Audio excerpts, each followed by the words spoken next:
दोस्तों, आज मैं सुनाऊंगी आपको एक कहानी झूठ फरेब का महल। एक बार एक राजा ने अपने राज्य के सबसे कुशल कारीगर को महल में बुलाया। राजा ने कारीगर की कला से बहुत प्रभावित था। उसने कारीगर को दरबार में बुलाया और कहा, तुम हमारे लिए राज्य का सबसे सुंदर महल बनाओ। हमारे पास धन को कोई कमी नहीं है। तुम जितना धन मांगोगे उतना तुम्हें मिलेगा। कारीगर कुशल तो था, लेकिन उसे अपनी कला का घमंड आ चुका था। सब जगह से अपने काम की तारीफ सुनकर अब उसके मन में कामचोरी और आलस की प्रवृत्ति आ चुकी थी।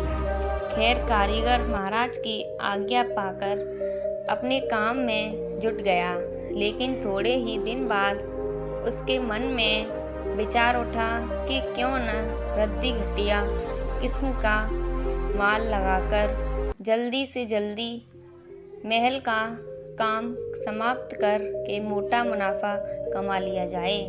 और उसने यही किया। कारीगर ने घटिया किस्म का माल लगाकर महल की भुरभुरी दीवारें खड़ी कर दी। कारीगर ने बाहर से महल को सुंदर साज सज्जा से चमका दिया, लेकिन अंदर से महल में कुचच्चा माल लगा था।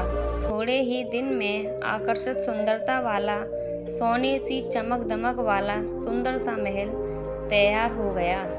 महल खड़ा करने के बाद कारीगर राजा की सेवा में पहुंचा और राजा को महल के बनने की सूचना दी। राजा अगले ही दिन महल का निरीक्षण करने के लिए पहुंचे।